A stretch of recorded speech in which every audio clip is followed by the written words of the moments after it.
بسم اللہ الرحمن الرحیم، السلام علیکم۔ پروگرام نقطہ امتیاز میں میں ہوں آپ کے ساتھ مشل بخاری، اور پروگرام میں ہمارے ساتھ موجود ہیں سینئر تجزیہ کار امتیاز گل صاحب۔ السلام علیکم۔ السلام علیکم جی، بڑی خوش لگ رہی ہیں آپ۔ اچھا، خوشی کی تو خیر کیا بات ہے، بلکہ دیکھنا تو یہ چاہیے کہ کتنا افسوسناک اس وقت صورتحال پیدا ہوئی ہے۔ آج جو جلسہ ہوا بڑی ہائپ تھی ناظرین، اور بڑی جو سیاسی گہما گہمی تھی وہ تھی، لیکن دوسری طرف کووڈ-19 ہے۔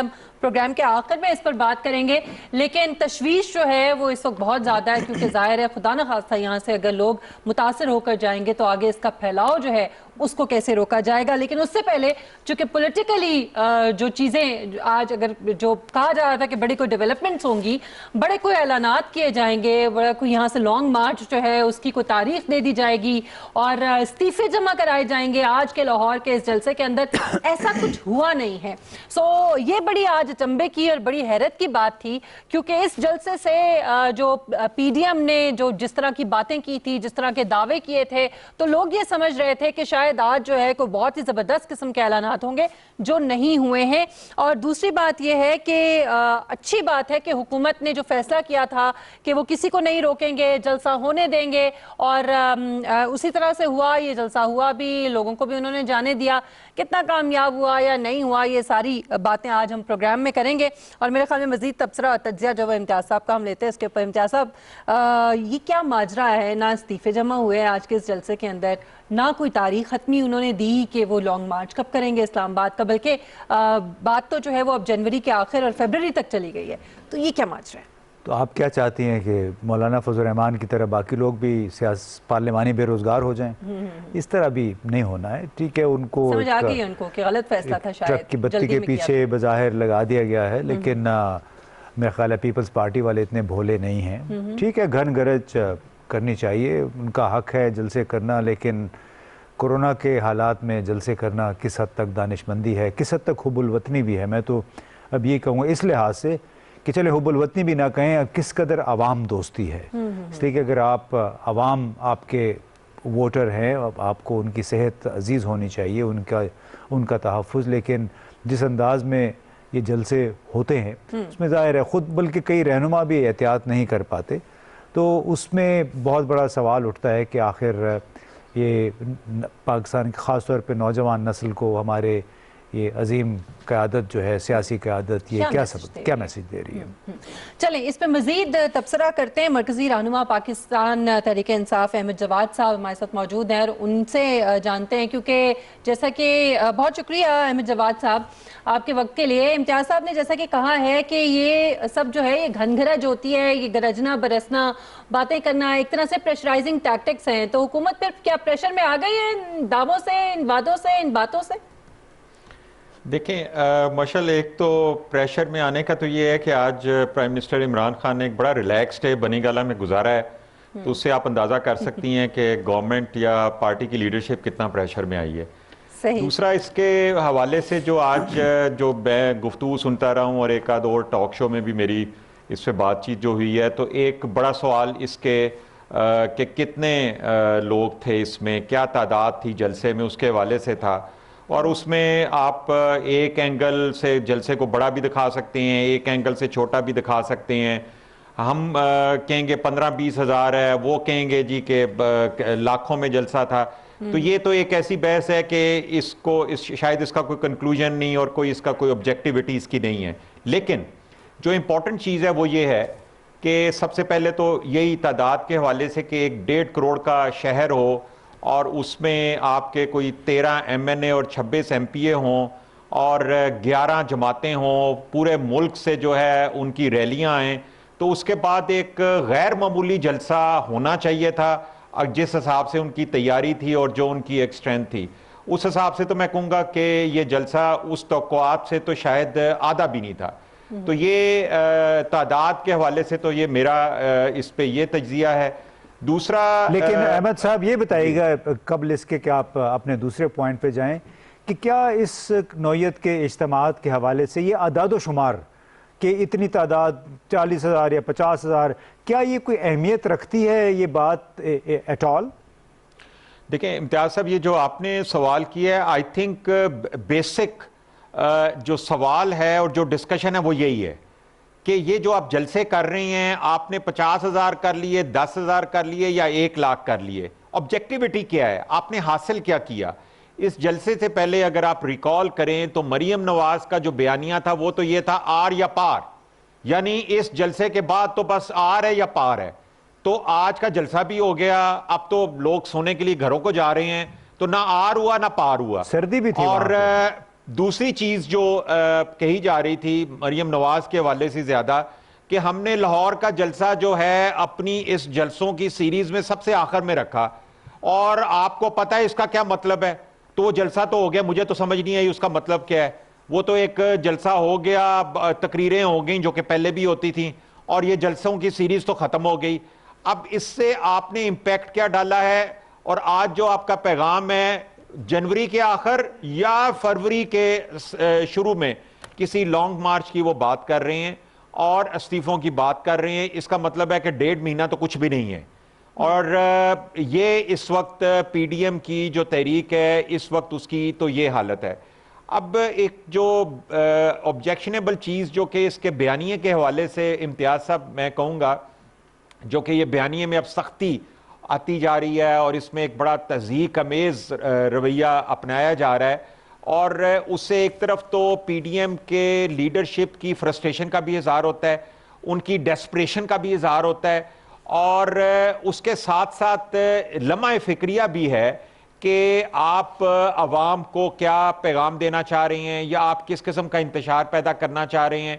اور سب سے بڑا سوال یہ پیدا ہوتا ہے کہ جو بیانیہ آپ پچھلے 40 سال کی ہسٹری کے بارے میں آپ دے رہے ہیں, کہ جس میں آپ ایک ادارے کے کردار کے حوالے سے سوالات اٹھا رہے ہیں, تو ان 40 سالوں میں تو صرف 2 سال پی ٹی آئی کے ہیں, باقی 38 سال تو آپ کے ہیں.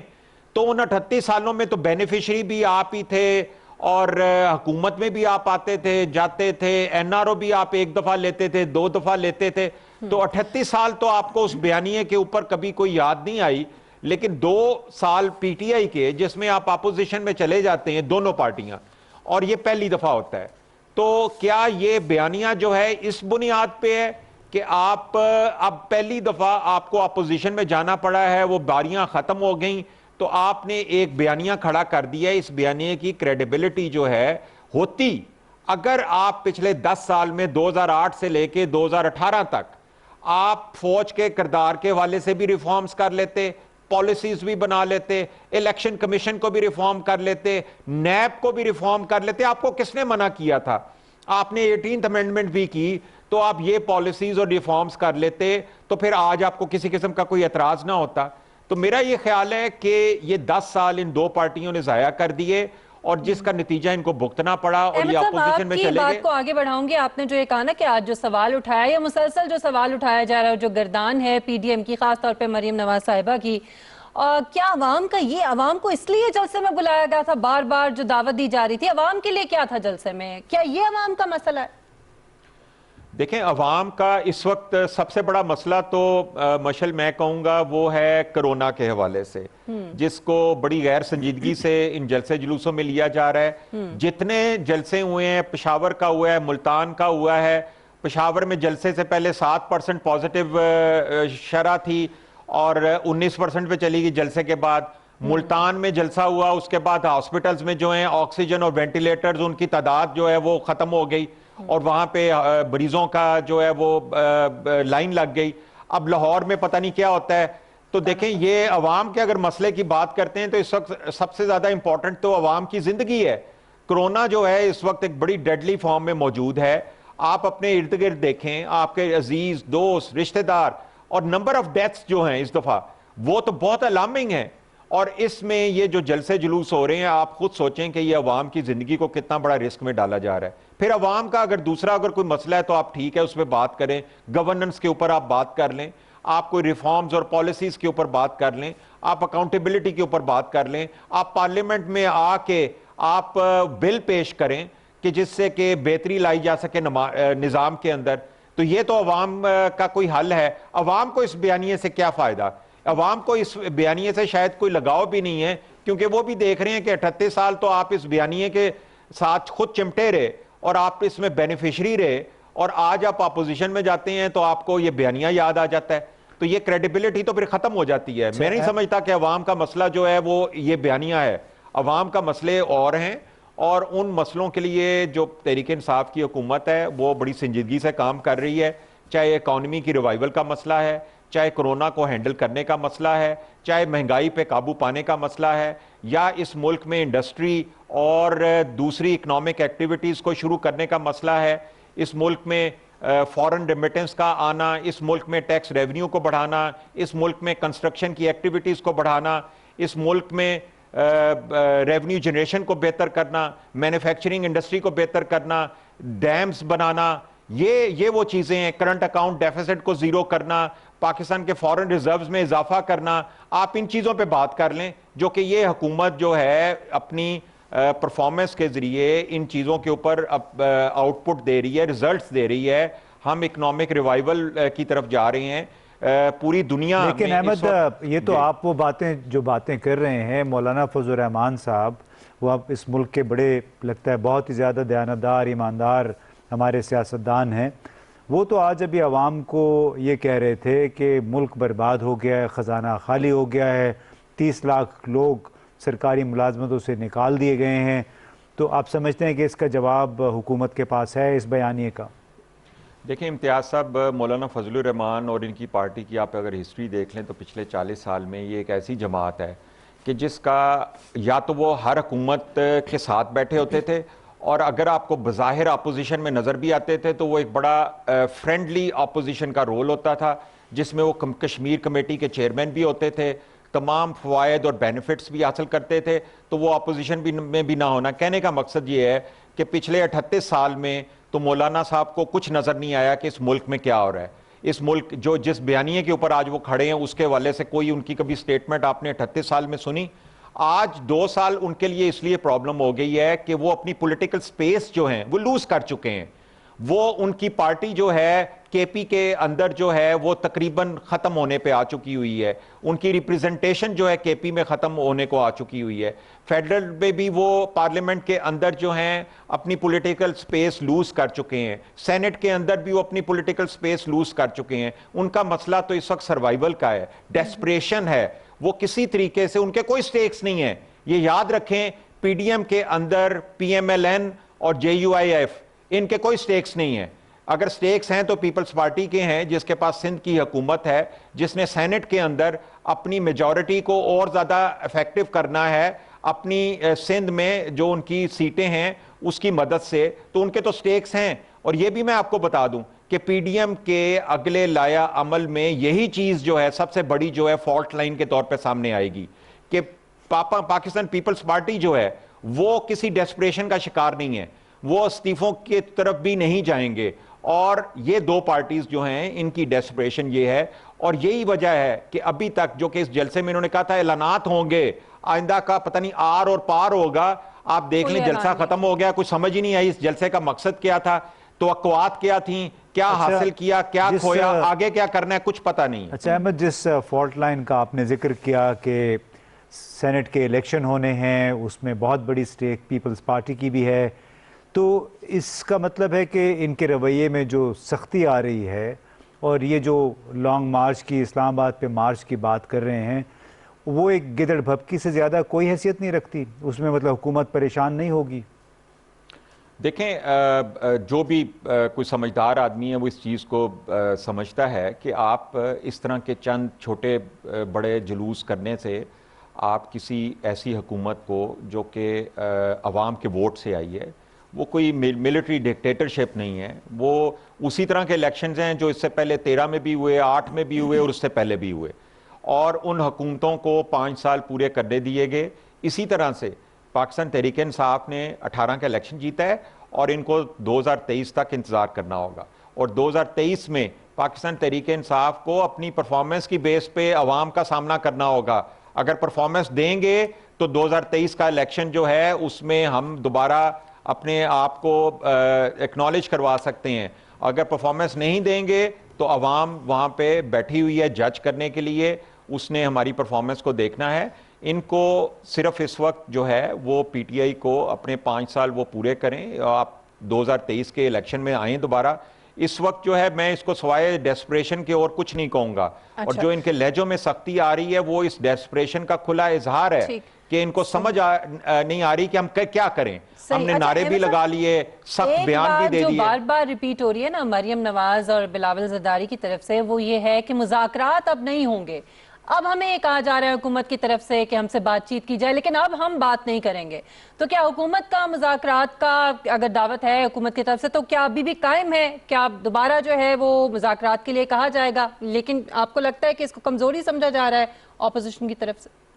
دیکھیں مشل, ایک ڈیموکریٹک سسٹم کے اندر ایک حکومت کا ہمیشہ سے یہ کردار ہوتا ہے اور ہونا چاہیے کہ اگر کوئی بھی پولیٹیکل ڈسرپشن ہوتی ہے, کوئی پولیٹیکل ڈیڈ لاک ہوتا ہے, حکومت اس میں ہمیشہ مذاکرات کی دعوت دیتی ہے. حکومت کی طرف سے مذاکرات کے دروازے بند نہیں ہونے چاہیے, اور اسی وجہ سے عمران خان نے پارلیمنٹ کے اندر ان مذاکرات کی ان کو دعوت بھی دی ہے اور وہ کھلے عام دی ہے ان کو. اور اس کے علاوہ میں نہیں سمجھتا کہ کسی قسم کی اور کوئی ڈائلاگ جو ہے وہ ہیلپ فل ہو سکتا ہے. اگر ان کے ذہن میں کسی ایسے ڈائلاگ یا کسی ایسے مذاکرات کا اگر ان کا توقع ہے کہ جو کہ بیہائنڈ دا ڈورز جو ہے آپ بیٹھ کے, جس کو کہ ماضی میں NRO کا نام دیا گیا, اس قسم کے کوئی مذاکرات کی توقع تو اس حکومت سے مت رکھیں. ہاں, پارلیمنٹ کے اندر آپ اوپنلی مذاکرات کریں, آپ اپنے مطالبات رکھیں, عوام کے مفاد میں آپ ایشوز کو سامنے لے کے آئیں اور پارلیمنٹ کو استعمال کریں. اچھا, یہ بتائیے کہ کچھ آپ کی پارٹی کی طرف سے بھی اب اس نوعیت کی خواہش کا اظہار کیا جانے لگا ہے. چند لوگوں نے کہا ہے کہ چونکہ اس وقت بڑا سٹیل میٹ سا ہے, دونوں طرف سے ایک ضد کا معاملہ سامنے آ گیا, اور یہ کچھ دونوں طرف سے نیوٹرل حیثیت والے لوگوں کو سامنے آ کے, معززین کو سامنے آ کے وہ مذاکرات کی راہ ہموار کرنی چاہیے. تو آپ کے خیال میں کیا یہ ایک مناسب تجویز ہے؟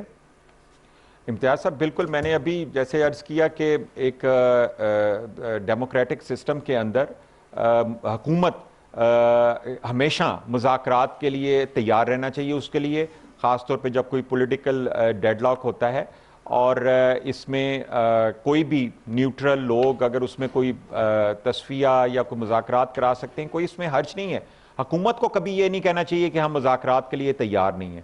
ہم ہمیشہ مذاکرات کے لیے تیار ہیں, لیکن پولیٹیکل پارٹیز کے مذاکرات کا فورم جو ہے وہ پارلیمنٹ ہے. پارلیمنٹ سے باہر تو پھر اسی طرح کے جلسے جلوس ہی ہو سکتے ہیں جن میں نعرے لگ سکتے ہیں, جس میں جذبات کو ابھارا جا سکتا ہے, جس میں عوام کو تشدد پر آمادہ کیا جا سکتا ہے, جس میں دھمکی دی جا سکتی ہے, لیکن اس کا کوئی رزلٹ نہیں نکلے گا. آپ نے ایک بات میرا خیال ہے ہم دونوں بھول گئے, ہم تینوں بھول گئے, اور وہ یہ کہ ان کی جو ڈسپریشن ہے کیا اس وجہ سے ہے کہ خیبر پختونخوا میں صحت کارڈ فراہم کر دیا گیا تمام آبادی کو. ابھی پنجاب میں بھی تمام آبادی تک وہ ایک سہولت ہے, بنیادی طور پہ ہیلتھ انشورنس ہے, جو کہ ہر شہری تک پہنچائے جانے کے پروگرام پہ عمل درآمد ہو رہا ہے. تو آپ سمجھتے ہیں کہ یہ ایک ایسا پروگرام ہے, عام آدمی کی زندگی کی ایک بنیادی ضرورت ہے, یعنی صحت, طبی سہولیات, جو کہ ان کے ذہن کو بدل سکتی ہے, ان کا نقطہ نظر مختلف پارٹیوں کے بارے میں بدل سکتی ہے, اور یہی بڑا خدشہ ہے ان دو بڑی جماعتوں کو. دیکھیں امتیاز صاحب, 2013 سے لے کے 2018 تک جو صحت کے حوالے سے جو ریفارمز کی گئیں کے پی میں, اس کا نتیجہ کے پی میں دوبارہ پی ٹی آئی کی حکومت پہلے سے زیادہ ووٹ بینک کے ذریعے آئی. یہ یقیناً صحت ایک بڑا بنیادی ایشو ہے, اور اگر آپ عوام کا یہ مسئلہ اگر حل کرتے ہیں تو آپ کو دوبارہ بھی ووٹ دیں گے. اور اب پنجاب میں بھی ہم کرنے جا رہے ہیں, اور کے پی میں تو یہ 100% اب ہر انسان کو یہ انصاف کارڈ ملے گا. لیکن میں آپ کو امتیاز صاحب بتاؤں کہ اس کے ساتھ ساتھ جو اکنامک ریوائول کی طرف ہم چل پڑے ہیں, جو مین ہمارے چیلنجز تھے اور جو ایشوز تھے وہ ریزالو ہو چکے ہوئے ہیں. جو ہمارے ایک بینکرپسی والا ایشو تھا, کرنٹ اکاؤنٹ ڈیفیسٹ تھا $19 بلین, وہ آپ کا زیرو پہ آ چکا ہوا ہے, بلکہ آپ سرپلس میں اب چلے گئے ہیں. آپ کے فورن ریمیٹنس بڑھ رہے ہیں, آپ کی کنسٹرکشن ایکٹیویٹیز اس وقت چل رہی ہیں, آپ کی مینوفیکچرنگ انڈسٹری جو ہے وہ بوم کر رہی ہے, آپ کے 3 بڑے ڈیم بن رہے ہیں, آپ کے ملک کے اندر 3 بڑے میگا پروجیکٹس جو ہیں, راوی اربن فرنٹ پروجیکٹ ہے کراچی میں, بنڈل آئلینڈ کی بات ہو رہی ہے، راولپنڈی میں راولپنڈی رنگ روڈ بنائی جا رہی ہے. یہ بڑے بڑے میگا پروجیکٹس ہیں. سی پیک کے پروجیکٹس وہ بڑی سپیڈ سے اپنی جگہ پہ جا رہے ہیں، جو کہ روڈز کا نیٹ ورک وغیرہ. تو یہ اپوزیشن کے لیے بھی یہی مسئلہ ہے کہ اگر یہ سب کچھ ہو گیا تو پھر ان کی جو ہے فیوچر جو ہے وہ ڈارک ہو جائے گا. صحیح. بہت شکریہ احمد جواد صاحب آپ کے وقت کے لیے، اور بڑی اچھی اچھی باتیں کر رہے تھے بھی آخر میں. احمد صاحب، اللہ کرے کہ ملک جو ہے وہ ترقی کی راہ پر اسی طرح سے گامزن ہو جائے اور بہت جلدی جو ہے وہ مسائل حل ہوں. ایک بات جو محمود خان اچکزئی صاحب نے آج کی ہے اس جلسے کے دوران، امتیاز صاحب، وہ بڑی امپورٹنٹ ہے. اس کے اوپر بڑا غصے کا بھی اظہار کیا گیا ہے. لاہور کے لوگ اس سے بڑے محظوظ ہوئے ہوں گے، لاہور کے لوگ. اچھا کیونکہ انہوں نے کہا کہ جی آپ کے پنجابیوں نے، لاہوریوں نے انگریز کے ساتھ مل کے افغانستان پہ قبضہ کرنے کی کوشش کی، اور وہ پتہ نہیں کس ذہنی کیفیت میں تھے اس وقت، کس حال میں تھے. میرے خیال میں جو نالج ہے اس کو بھی ان کو تھوڑا سا بہتر کرنا چاہیے ہسٹری کے حوالے سے. کچھ موقع محل دیکھ کے انسان بات کرتا ہے. کبھی آپ قومی زبان کے بارے میں، کبھی آپ پنجابیوں کے بارے میں، کبھی اپنے دوسرے علاقے کے پشتونوں کے بارے میں، کبھی سندھیوں کے بارے میں. سو ایک بہت افسوسناک سی بات ہے. اور پھر لامحالہ توجہ چلی جاتی ہے جو انڈین کرونیکلز جو ذہن میں آ رہا ہے کہ بھلے ان کی کوئی بری انٹینشن نہ ہو، لیکن انڈین کرونیکلز میں یہی کہا گیا کہ پاکستان کے اندر جو چیزیں یہاں پہ کمزوری سمجھی جاتی ہیں، جو فالٹ لائن ہے، اس کو ان کے ادارے، ان کے نیوز آؤٹ لیٹس جو ہیں وہ پھر استعمال کرتے ہیں پاکستان کے خلاف. جیسے ہم نے ذکر کیا تھا اس میں کہ نیو ڈیلی ٹائمز جو ہے باقاعدہ وہ اس قسم کی ایک پبلیکیشن ہے کہ جو توجہ ہی مرکوز کرتی ہے پاکستان کے جو ایتھنک مسائل ہیں، یعنی جو فرقہ وارانہ یا پھر نسل پرستی، جو قوم پرستی کے جو مسائل ہیں، بلوچ، پشتون، ان کے حوالے سے. تو وہ یہ لامحالہ ان کی جو کئی ہوئی باتیں ہیں پھر ان کے بیانیے میں شامل ہو جاتی ہے، جو کہ پاکستان کے لیے کسی طور کوئی اچھا نہیں ہے. اور افسوس کی بات یہ ہے کہ کسی نے کنڈیم تک نہیں کیا، اس کی مذمت نہیں کی. مریم نواز نے بھی تقریر کی، بلاول بھٹو نے بھی تقریر کی، لیکن ایٹ لیسٹ اتنا تو کرنا چاہیے تھا کہ غلط بات جو اس پلیٹ فارم سے ہوئی ہے، اس فورم سے ہوئی، اس کی مذمت کرتے. ایک بریک لیتے ہیں ناظرین، بریک کے بعد واپس آتے ہیں ایک دوسرے موضوع کے ساتھ. ہمارے ساتھ رہیے.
Welcome back.